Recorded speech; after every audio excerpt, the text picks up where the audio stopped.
Hi, I'm Michael Breen with EV West. And I'm Matt Hauber. Today we're going to talk a little bit about the drivetrain in our BMW M3.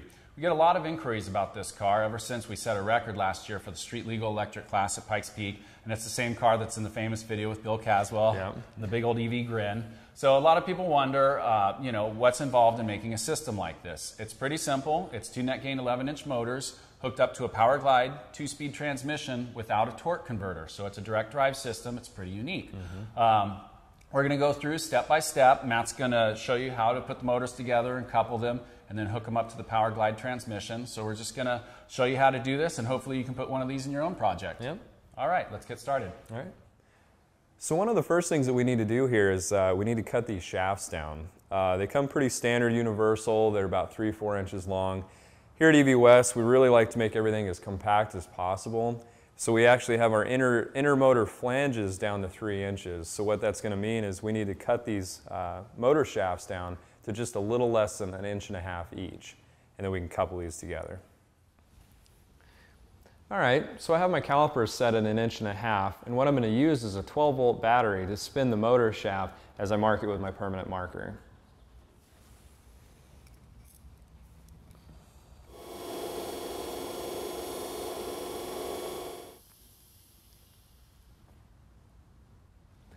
All right, now that our motor is marked, what we're going to do is use the same 12-volt battery, and we're going to spin the shaft while we cut it. And what that's going to do is it's going to ensure a true cut all the way through.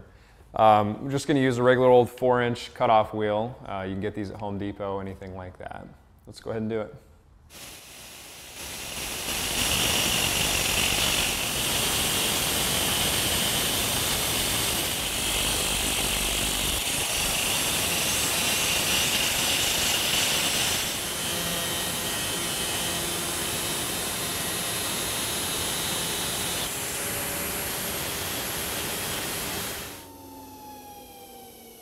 Okay. Well, as you can see at the end, I took the tool and just kind of ground over the end and over the edge of the splines, and that's to knock down any kind of burrs or anything like that that would hinder the coupler to slide onto there. All right, so we're finished with the first motor. Let's go ahead and do the same thing with the second one. What you're going to want to do is it is 1.5 inches from this face here out, or you can do 1 inch from this step here, which is already 1/2 inch out. Let's go ahead and set this up here. Okay, now our mark is set. Let's go ahead and cut it off.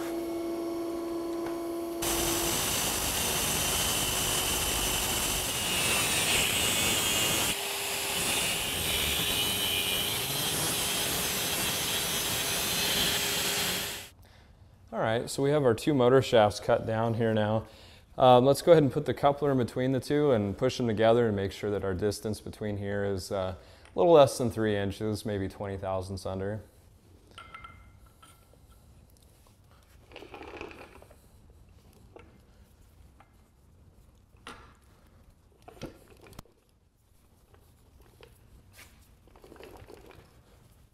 There we go. Okay. Now we'll just check our distance. All right, so I checked the distances between the two now, and we're just under 3 inches, so we're good to go. What I'm going to go ahead and do now is I'm going to pull the motors back apart, and I'm going to put this flange on this motor, this one on this one. You bolt the flanges to the motor first, and then you bolt the 2 flanges together. So let's go ahead and do that.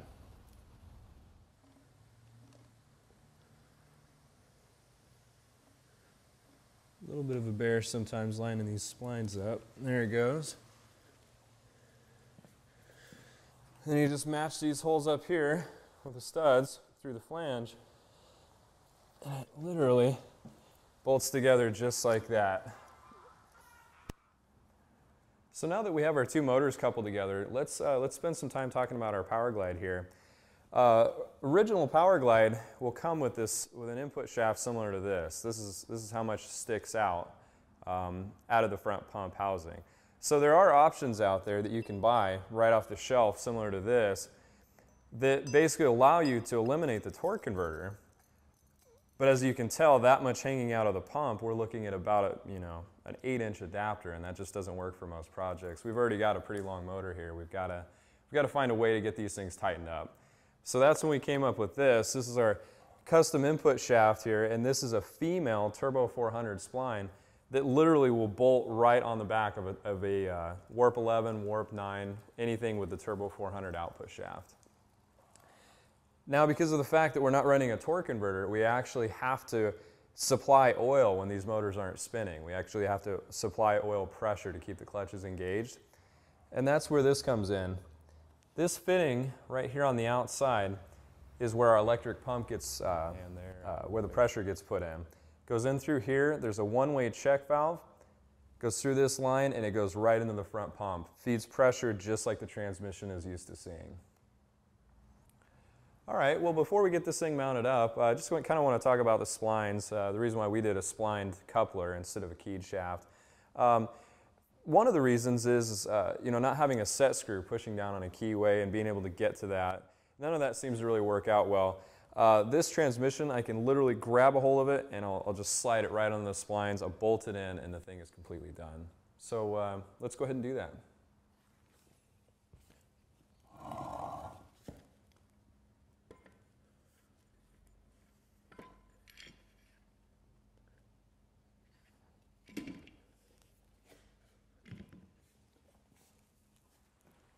All right, so we have the two motors bolted together now, and we also have the Powerglide bolted to the last motor.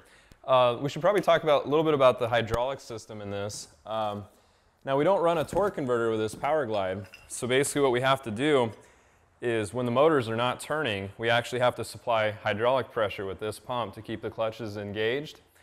So literally it comes with good mounts for it. It comes with a rubber perch as well, it keeps it real quiet. We also supply a few other things. There's some fittings here, hose, relays, wiring, everything you're going to need to do that.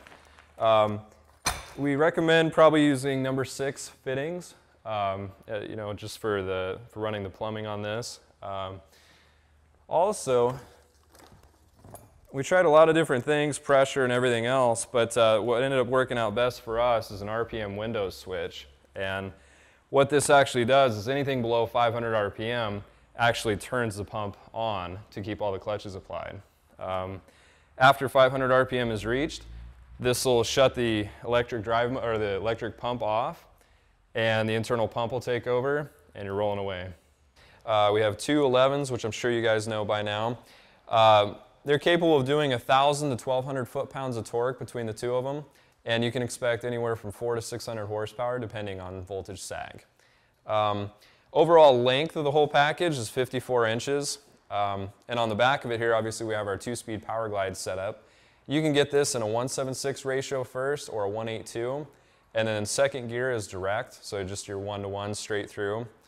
Yeah, some of the great features as well with this is it is more than capable of handling any kind of torque that these two motors can put out to it. But it also has park. Park is really important with electric cars. These motors freewheel, and if you just rely on your engine holdback like you would on a gas engine, it'll just roll down the hill. So great park. You can use your e-brake as well as a backup. I think that's a good idea. It does have reverse, which is another big deal with DC motors. There's a lot entailed in basically reversing contactors and stuff to get the motors to spin in reverse. So having a transmission that has reverse drastically simplifies the conversion. So. Yeah, I think that about wraps it up, man. You guys, any questions, please give us an email, give us a call, whatever. We'd love to help you out.